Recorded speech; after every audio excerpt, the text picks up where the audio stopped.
안녕하세요. 논의가시 같은 시댁 이야기 좀 해보려고 사연을 찾게 된 30대 여성입니다. 저는 친정에서 뭐 하나 부족한 것 없이 지원받고 자라 누굴 시기해 본 적은 딱히 없는데요.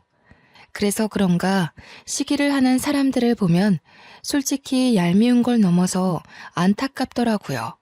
제가 감히 남의 인생에 감나라 배나라 할 입장 아닌 거 압니다. 그러나 가끔은 그 감나라 배나라 식의 간섭이 필요한 사람들도 있는 것 같네요. 그게 바로 저의 시댁 식구라고 생각하는데요. 옛말에 그런 농담 있잖아요. 가만히 있으니까 가만히로 본다는 말이요. 저는 살면서 이만큼 뻔뻔하게 남의 물건 탐내고 바라는 사람 처음 봤지 뭡니까? 어처구니 없고 초라한 근성을 가진 시댁 이야기를 지금부터 써내려 가볼까 합니다. 저는 나이 30 초반에 결혼을 하였고 남편과 분가 생활을 하고 있습니다. 남편과의 만남은 정말 우연이었는데요. 시기는 대학을 졸업한 뒤였습니다. 취업을 하기 전 먼저 취업을 한 친구와 길에서 우연히 만났는데 친구가 마침 직장 회식을 2차로 옮기던 중이었거든요. 회식 분위기가 얼마나 자유로운지 다짜고짜 저더러 같이 2차 회식 가자고 하는 거 아니겠습니까? 말고를 떠나서 제가 왜 남의 직장 회식을 따라가겠어요? 말도 안 되는 소리라서 거절을 했더니 주위에서도 술 한잔 한 탓인지 저보고 같이 가자고 부추기는 겁니다. 얼떨결에 따라가게 된 그 회식 자리에서 저는 남편을 처음 만나게 되었어요. 남편은 뒤늦게 합석했는데 제 친구보다 1년차 선배라고 하더군요. 선배라고 하더라도 그냥 일반 회사원과 같은 위치였어요. 회식 자리에서 술을 한 잔도 안 한 사람은 저와 남편밖에 없었습니다. 당연히 저와 남편은 2차에 합석했으니까요. 그런데 남편 입장에서는 제가 누군지 궁금했나 봅니다. 그럴 만도 하겠죠. 주구장창 얼굴 보던 동료 직원이 아닌 생판 남이 남의 회식 자리에 떡하니 앉아 있으니까요. 저와 남편은 마주보는 자리에 있었는데 저는 딱히 이 자리에 관심이 없었고 일면식 없기로는 남편뿐만 아니라 모두라서 저는 그 누구도 궁금하지 않았거든요. 남편은 아닌가 보더라고요. 계속 저를 훔쳐보는 게 느껴지긴 했는데 말을 걸 줄은 몰랐습니다. 당황스러웠겠네요. 불편하시면 먼저 일어나셔도 괜찮아요. 다들 기분 좋아서 너무 멋대로 행동했어요. 제가 대신 사과드릴게요. 남편은 제 친구와 직장 동료들의 무례를 듣고 저한테 대신 고개를 숙이는데 점잖아서 그런가 남편이 보여주는 관심이 나쁘지 않았습니다. 회식 자리에서 잠시 본 남편의 모습에선 어딘가 모르게 정직한 분위기가 있었거든요. 저와 남편의 인연은 그로부터 시작이었습니다. 남편이 그날 이후 제 친구한테 제 연락처를 물어봤더라고요. 남편한테서 먼저 연락 오기 전에 친구가 말해줬는데 좀 당황하긴 했지만 은근 남편의 연락을 기다렸어요.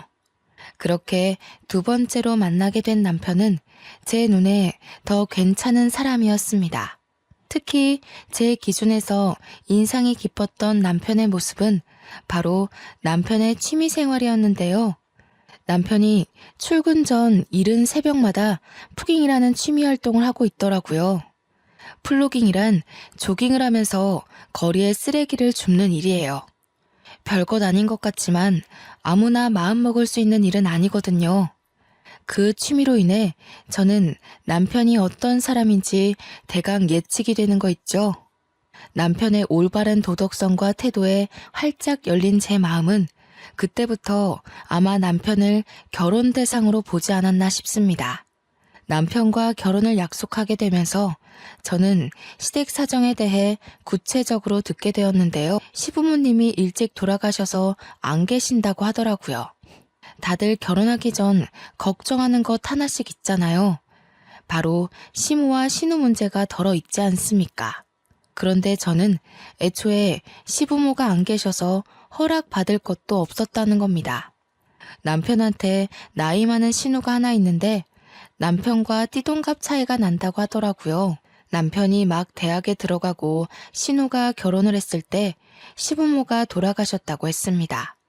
그래서 거의 신우가 남편 학교 등록금 대주면서 자취집도 구해주고 남편이 취업해서 안정될 때까지 지원을 해줬다고 했어요. 그럼 거의 신우가 남편의 부모와도 같다는 건데 시부모가 안 계시면 신우에게라도 인사를 드려야 하는 거 아니냐고 남편한테 물었거든요. 그런데 남편이 말하기를 말 그대로 누나이기 때문에 상견례는 하더라도 굳이 결혼 허락까진 받을 필요 없다고 그러더군요. 제가 알기론 남편이 신우에게 결혼을 한다고 통보를 했다는 것만 알고 있습니다. 그래서 끝내 인사는 못 드렸어요. 남들이 시모의 고나리질 때문에 고생하는 사연을 많이 들어봐서 아는데요. 일단 저는 그런 시집살이는 없겠다 싶어 남편에게 더 잘해야겠다는 생각이 들었어요. 신우와 처음 얼굴을 마주하게 된 건 상견례 자리에서였습니다. 신우는 웬 여학생 한 명이랑 같이 왔는데요. 남편이 신우한테 딸 하나가 있다고 지나가듯 말해줬던 게 생각나더군요. 남편한테 고등학생 조카가 있다는 걸 깜빡 잊고 있었습니다. 아이가 수험생이라고 들었습니다. 고등학생 3학년이면 한참 공부로 바쁠 때겠군요. 이런 데 나와서 괜히 시간을 뺏고 있는 건 아닌지 모르겠네요. 제 말이 그 말입니다. 시간이 금인데 딸애가 자기 삼촌을 끔찍이 좋아해서 기어코 이곳에 따라오겠다고 하는 거 있죠? 그래도 종일 있는 게 아니라서 머리 식힐 겸 데려왔습니다. 그럼요. 내내 글자만 보고 있으면 오히려 집중력 떨어져서 한 번쯤은 뇌가 쉬어줘야 된다고 하더라고요. 제 딸도 명문대 졸업했는데 내내 공부하지만은 않았어요. 어머, 그렇구나. 제 동생에 비해서 따님이 너무 과분한 것 같아요. 어쩜 이리 훌륭하게 키우셨대요? 제 동생이 옆에서 주눅 들진 말아야 할 텐데. 신우는 저와 초면인데도 제 칭찬을 적당히 섞어 부모님과 대화를 순탄하게 나누었습니다. 한 번씩 신우가 계속 서로의 형편을 비교했는데 그때마다 저희 부모님이 하하 웃으면서 걱정거리를 덜어주셨어요. 저희 부모님은 남편의 집안 사정에 대해선 크게 개의치 않으셨거든요. 아쉬울 것 없이 없는 살림을 사는 사람들은 기본적으로 사람 보는 눈이 높다고 생각할 수도 있는데 저희 부모님은 남의 가정사보단 인품을 중요시 여기세요. 사람만 좋다면 아마 남편이 백수라고 해도 허락을 해줬을 겁니다. 경제적인 부분이야 제가 충분히 가정을 책임질 만큼은 되니까 아마 사위 쪽 여건을 그리 염두한 건 아니지 않나 싶어요. 옛날부터 부모님이 사위 될 사람 고를 때 도박, 바람, 보증만 서는 사람이 아니라면 된다고 하셨거든요. 어쨌든 저도 그날 신우와 처음 대화를 해봤는데 그 시간만으로 사람을 완전히 판단할 수는 없겠지만 그리 거슬리는 부분은 딱히 없었던 걸로 기억이 납니다. 그러니까 더 이 결혼을 손꼽아 기다리기만 했겠죠. 그렇게 상견례 자리는 물 흐르듯 무탈하게 잘 치렀습니다. 남편과 신혼여행을 다녀온 후 처음으로 신우집에 가서 밥을 먹게 되었는데요. 남편이 신우집에 들어가기 전에 저한테 미리 언지를 주더라고요. 말했다시피 우리 집 형편이 자기네랑 많이 달라. 불편할 수도 있거든. 그래도 음식은 자기 좋아하는 걸로 말해놨으니까 괜찮을 거야. 또 봐. 괜찮다고 그러네. 집이 좋고 안 좋고가 무슨 문제라고. 그리고 나 다 잘 먹는다니깐. 괜히 형님 고생하게 왜 그런 말을 했어. 남편 가정이 부모님이 돌아가시면서 크게 기울었는데 부모님이 평소 대출받은 게 많아서 신우가 그걸 다 갚느라 형편을 펴기가 어려웠대요.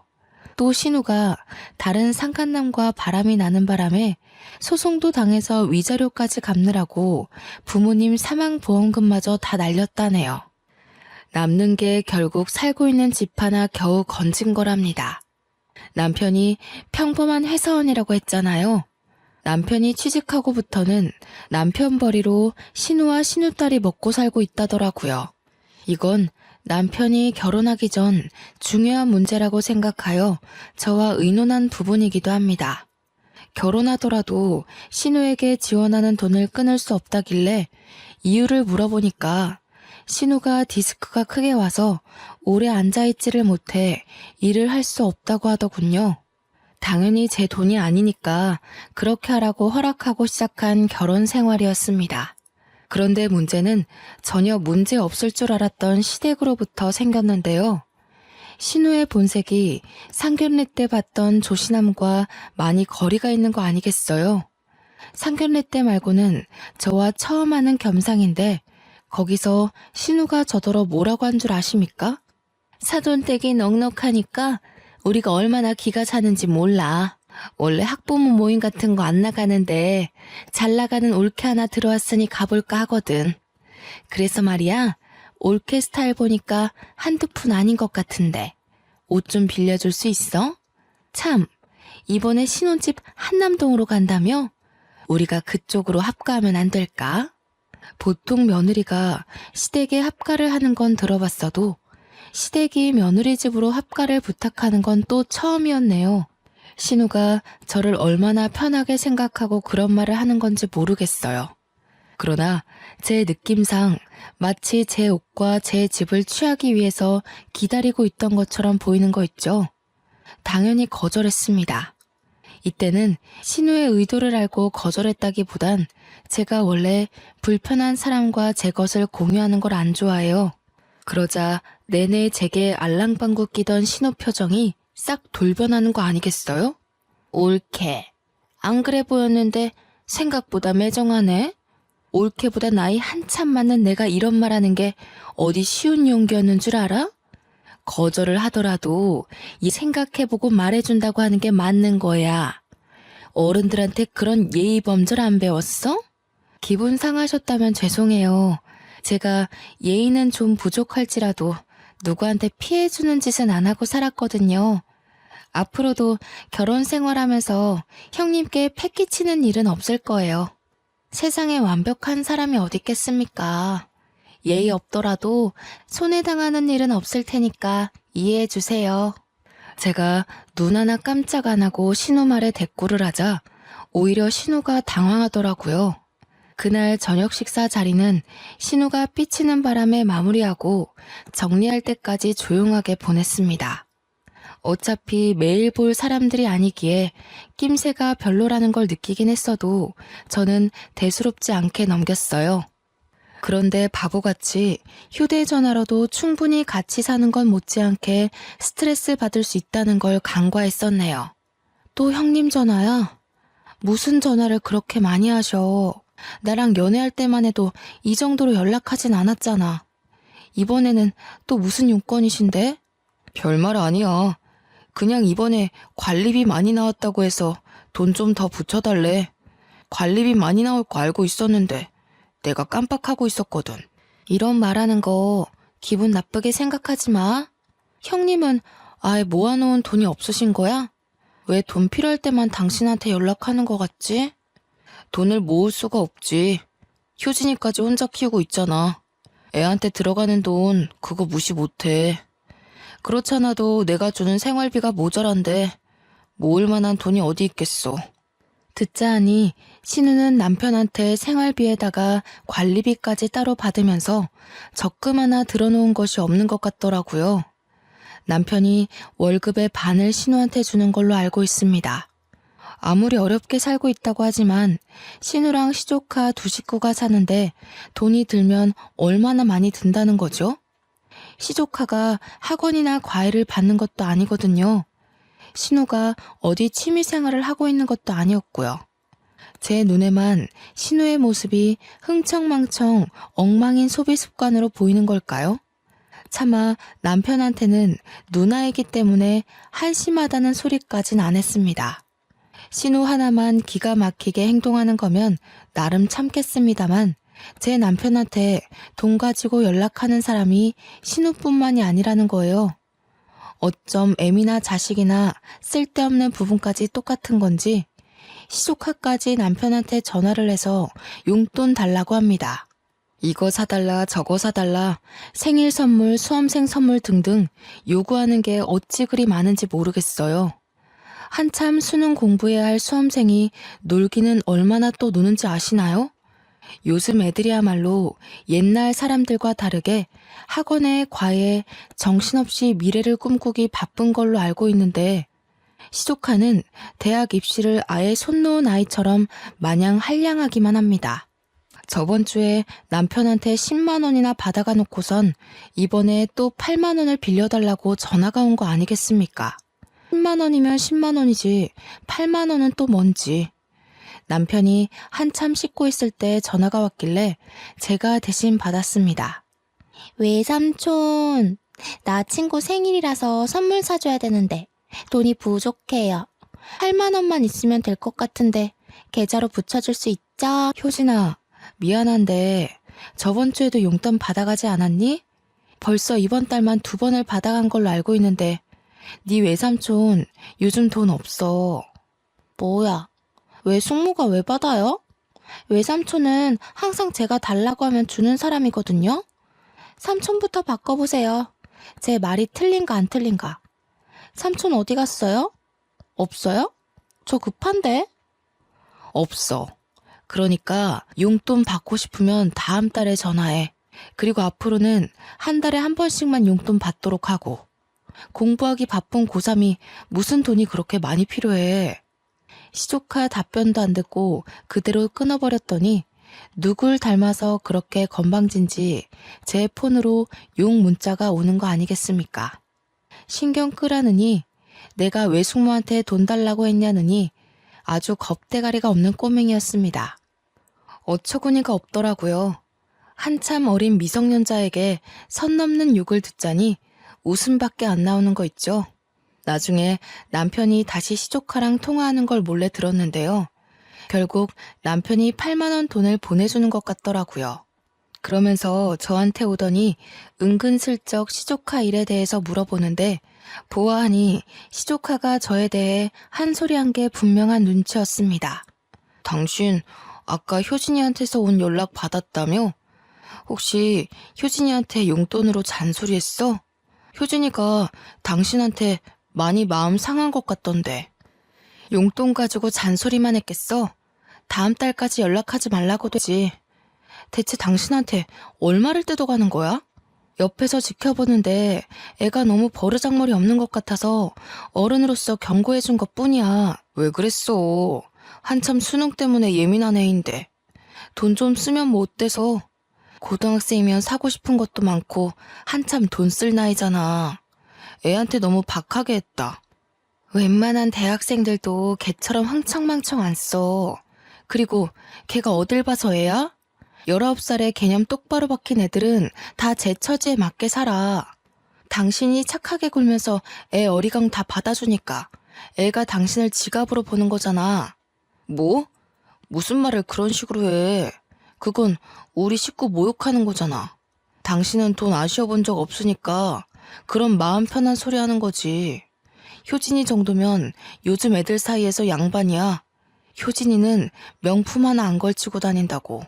남편이 시댁에게 생활비를 주는 게 아니라 그냥 돈이 뜯기는 것 같아서 답답한 마음에 한 소리 한 거였는데 이대로 부부싸움이 날 것 같더라고요. 우리 문제도 아니고 신우 문제로 입씨름하는 게 싫었습니다.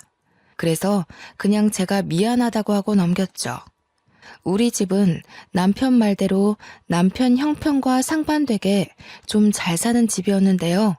저도 엄마 아빠가 공동으로 운영하는 가구회사에서 정식 직원으로 일하고 있어요. 저희 가구회사가 1등 브랜드는 아니었지만 그래도 차차 자리매김해가고 있는 회사입니다. 이번에 신입사원 지원율이 작년 대비 3.5배 상승했을 만큼 성장한 회사예요. 남편은 그런 저의 집안 배경에 한 번도 열등감을 보인 적은 없었는데요. 신우 문제만 언급이 되면 꼭 제 집안 배경까지 세트로 끄집어내 얘기를 하는 거 아닙니까? 그렇다는 말은 남편도 우리 친정 재력을 은근히 신경 쓰고 있다는 거겠죠? 그럴 때면 혹시라도 제가 남편의 아픈 부분을 건드렸나 싶어서 했던 말을 되뇌어 보곤 합니다.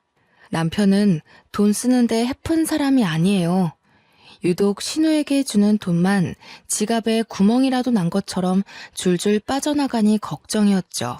그나마 신우가 제게 따로 돈을 부탁하는 것이 아니라서 제가 남편 말에 수긍하고 한 발 물러나주는 거였어요. 또 신우와 마주하는 게 아니니까 참을 수 있는 거기도 했고요. 그러나 그마저도 제 인내가 얼마 못 가게 만든 일이 하나 있었는데요. 신우가 자처하여 우리 집에 방문함으로써 식사를 같이 하게 된 날이었습니다. 올케는 가구집 딸이면서 어떻게 사돈끼리 선물 하나도 안 해주냐? 내가 주변 사람한테 자랑을 하려다가도 민망해서 못하겠어. 뭐 하나 받은 게 없으니까 사돈끼리 친분 있다고 말도 못하겠고, 지금이 남남이었을 때랑 다른 게 뭐야? 선물이요? 사돈끼리 왜 선물을 하죠? 형님과 저희 집이 당연히 엮일 일은 없잖아요. 원래 사돈은 얼굴 보고 사는 거 아닌 걸로 알아요. 형님이 느끼시는 남남, 그게 바로 사돈 관계예요. 선물을 왜 하냐니? 사돈이면 식구야. 같이 잘 먹고 잘 살아야 되는 거 아니겠어? 결혼이란 그런 거야. 집안과 집안이 하나가 되는 거. 글쎄요. 그렇게 생각하는 형님한테서 정작 저희 집은 받은 게 없네요. 친정 부모님도 딱히 사돈 안부 안 물으시는 것 보면 보통 사돈끼린 남남이 맞는 것 같은데. 어머나, 말 서운하게 하는 것 좀 봐. 우리는 워낙 없는 살림이니까 그렇지. 원래 있는 사람이 없는 집에 보태줘서 수준 맞춰주고 그런 거야. 처음 들어보네요. 쪽에서 없는 쪽에 지원해주는 건 후원 아닌가요? 형님 불우가정이에요? 후견인이 필요해서 이런 부탁하시는 건가요? 뭐라고? 옳게. 지금 뭐라 그랬어? 불우가정? 거지라는 거야? 사람이 어쩜 이렇게 눈치가 없고 말귀를 못 알아먹어. 사회생활을 어떻게 하고 있는지 안 봐도 뻔하다. 행동거지 조심해. 딱 봐도 잘릴 팔자 같으니까. 발끈하는 신호 때문에 그날 저녁 분위기가 다 망가져 식사가 빨리 정리된 걸로 기억합니다. 그러자 내내 편식하면서 깨작거리던 시조카가 자기 엄마가 거짓 소리 들으니 딸내미로서 열이 제대로 받았나 보더라고요. 시조카가 숟가락을 탁 내려놓으며 제게 쌍심지를 켜며 쳐다보지 뭡니까? 왜 숙모?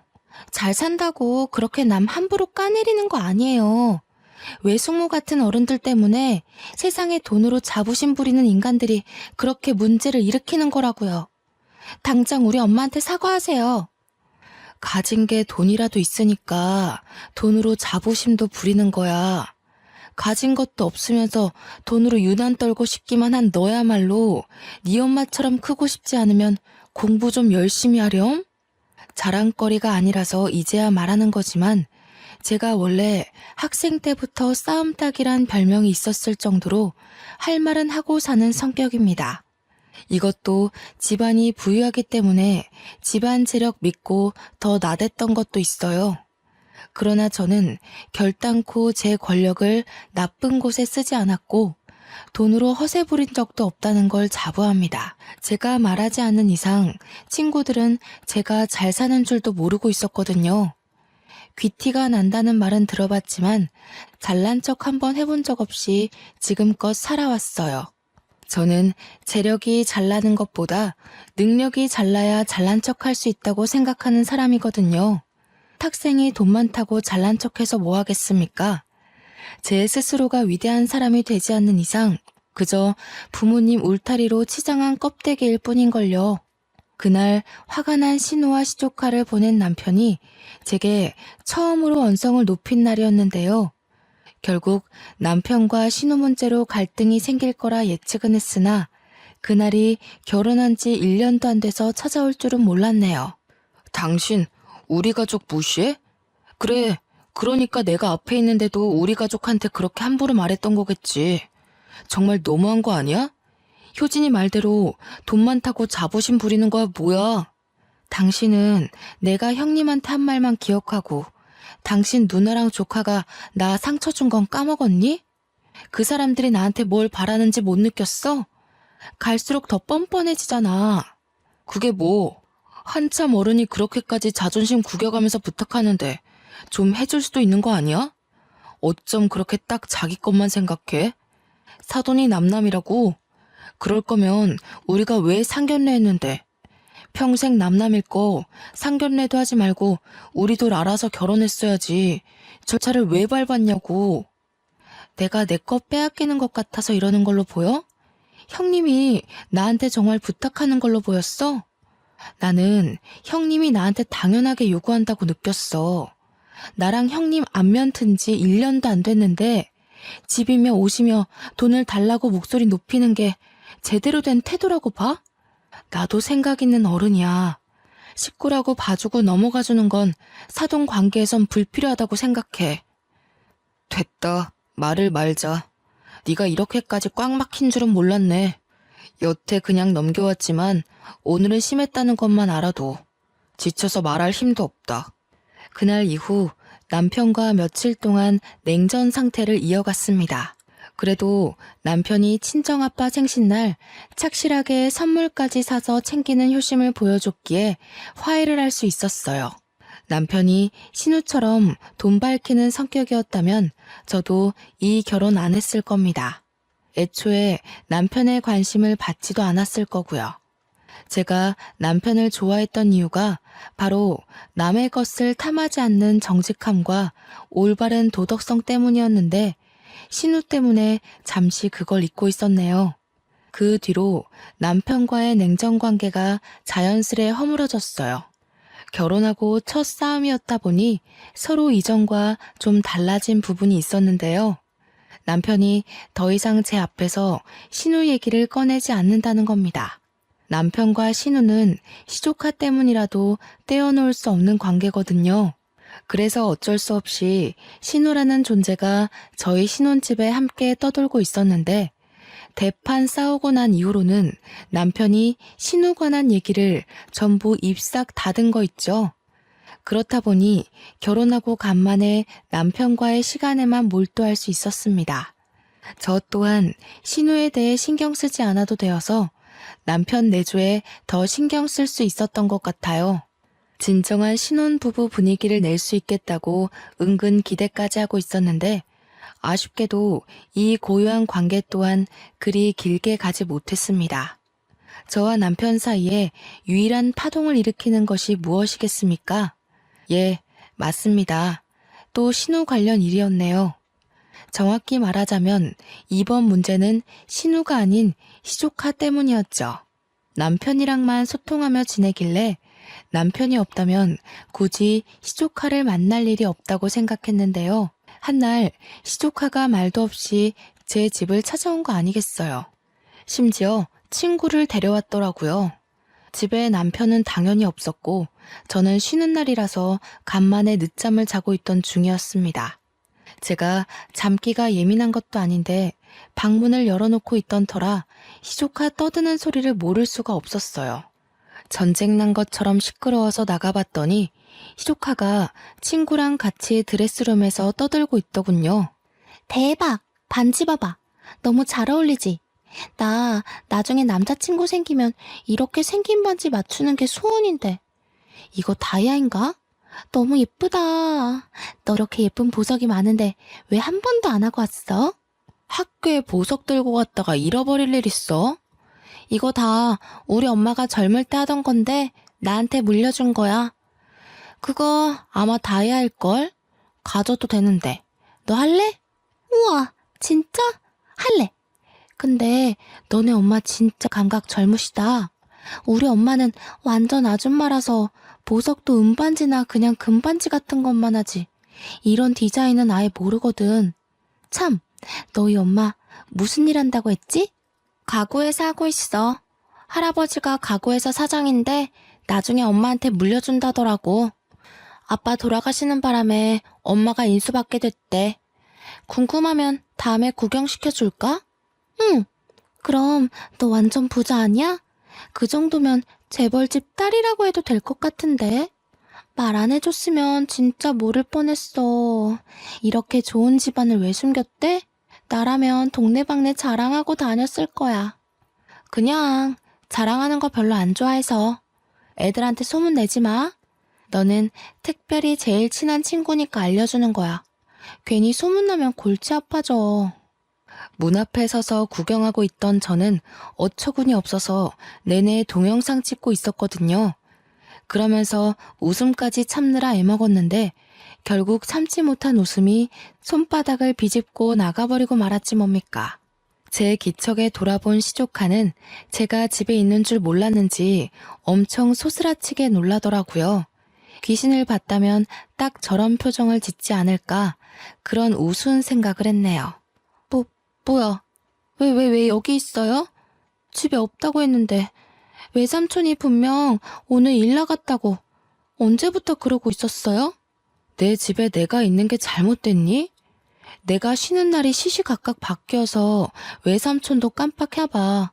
근데 너 웃기는 애다. 나는 너 같은 딸을 둔 적이 없는데 왜 네가 말하는 엄마가 꼭 나 같을까? 무슨 소리 하는 거예요? 집에 있었으면 있다고 빨리 기척을 냈어야죠. 도둑이에요? 귀신도 아니고 왜 몰래 지켜보고 서 있어요? 짜증나게. 알아야, 그만 가자. 굉장히 당황스럽겠죠. 시조카는 횡설수설 변명만 하더니 어리둥절한 친구를 데리고 무작정 도망치려고 했습니다. 내버려 둘 수가 있나요?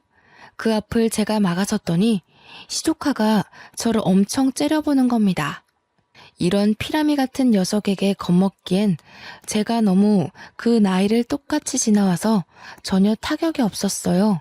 오히려 과거에 사춘기라고 부모님께 반항했던 내 모습이 이런 꼴이었을까 싶어 반성하는 계기만 되었네요.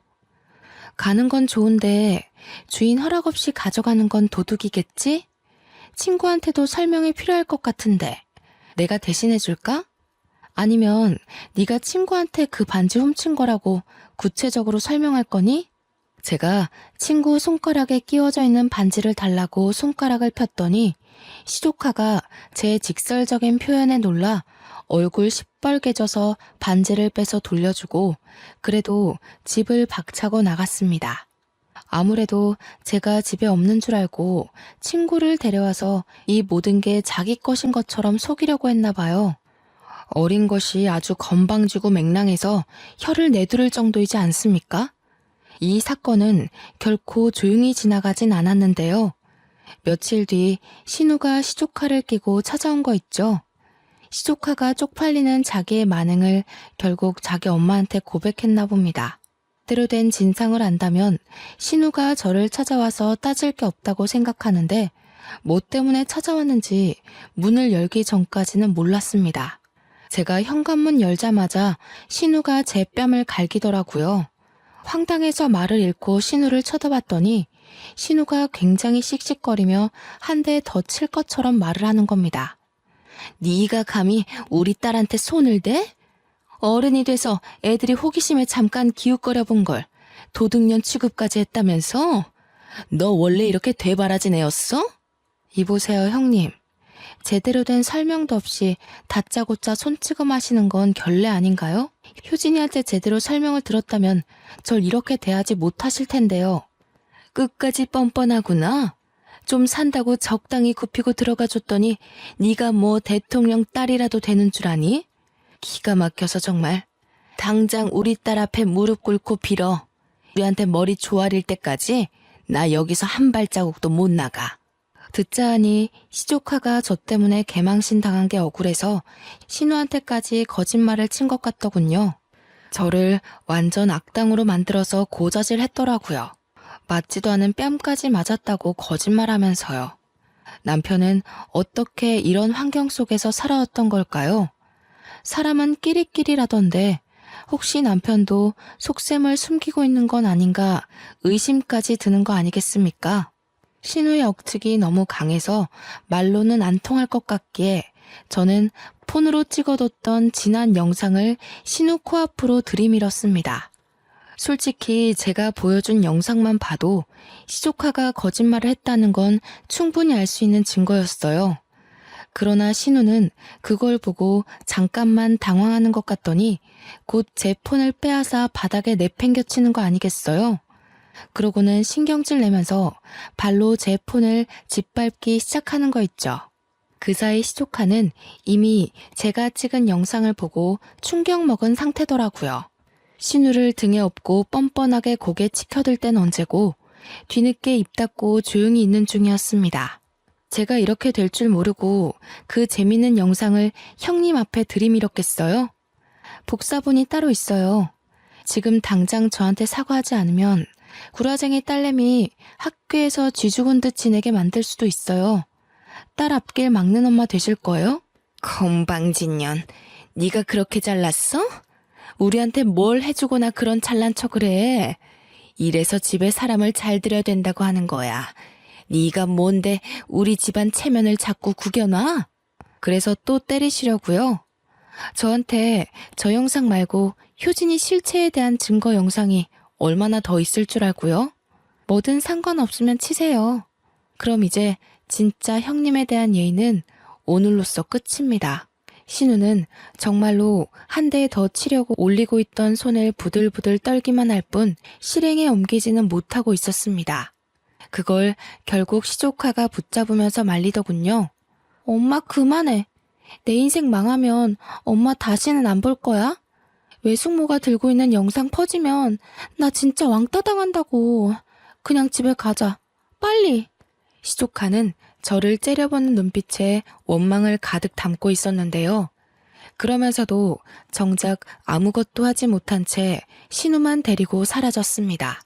지금 생각해보면 저도 그때 한 대 때려줄 걸 그러지 못한 게 많이 아쉽더라고요.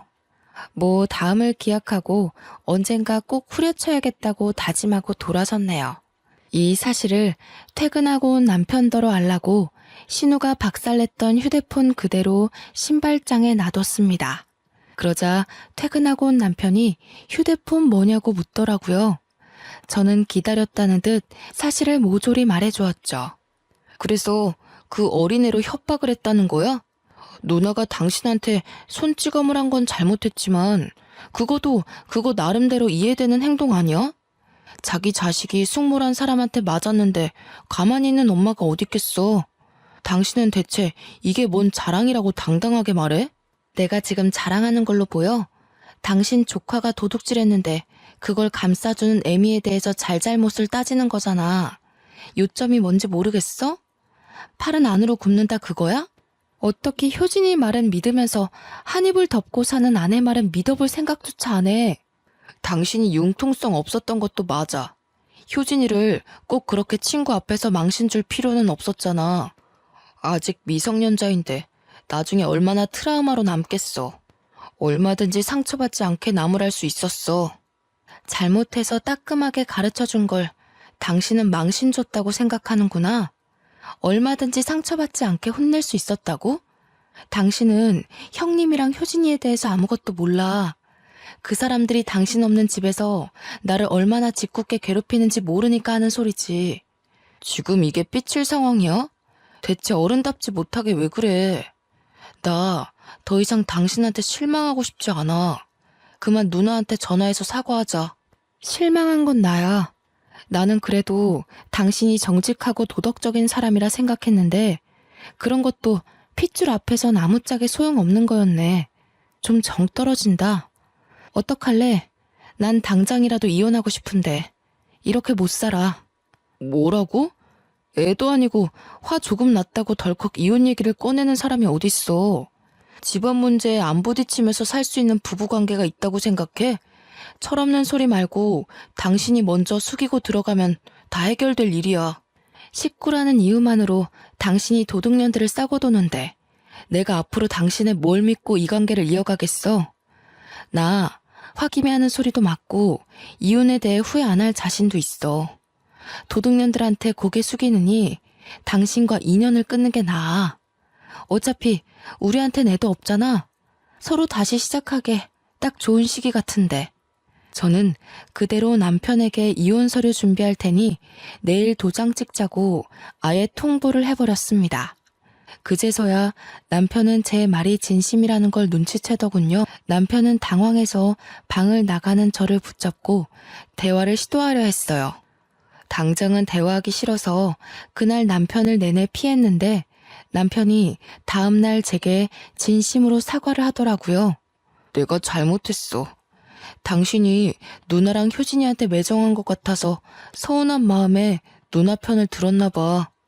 당신 말대로 나도 모르게 팔이 안으로 굽은 것 같아. 인정할게.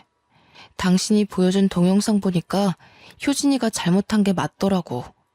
내가 누나한테 말해서 당신한테 사과하라고 할 테니까 제발 이혼만은 안 돼. 남편은 그날뿐만 아니라 그 다음날도 제게 사정을 하며 싹싹 빌었습니다. 정말로 신우한테 전화해서 나한테 사과하라고 싸우기까지 하더라고요. 다시 연애 때처럼 제가 좋아했던 남편의 모습으로 돌아오자 이혼 생각이 또 접히는 거 아니겠습니까? 아무래도 제가 아직 남편과 신혼이었고 남편을 좋아하는 마음이 남아있었기에 남편의 약한 모습에 흔들린 게 아닌가 싶습니다. 그래서 저는 이혼을 보류하는 대신 남편한테 조건을 제안했습니다. 첫째, 신우랑 시조카가 우리 집에 막무가내로 찾아오지 못하게 할 것. 둘째, 신우에게 생활비는 주되 시조카에게는 용돈 끊을 것. 셋째, 나에 대해서 신우랑 시조카에게 잘하라는 기대를 하지 말 것. 제가 바라는 건 정말 이게 다였습니다. 이 조건이 마음에 안 든다면 이혼을 하면 되는 거라고 간결하게 얘기를 해줬더니 남편은 지장까지 찍는 성의를 보이며 이행하겠다고 약속을 했어요. 남편이 저와 이혼하게 되면 가구에 대한 재산 분할만 가능할 뿐 타고 다니는 차와 집은 전혀 가질 수 없거든요. 만약 저희가 이혼을 해서 이 집에서 나가게 되면 남편은 신우랑 같이 살아야 하는데 남편도 그건 싫었나 봅니다. 아무래도 결혼하기 전 같이 살면서 신우랑 시조카한테 시달린 게 좀 있는 것 같았어요. 남편의 반성 때문에 현재까지도 이혼 보류 중에 있는데요.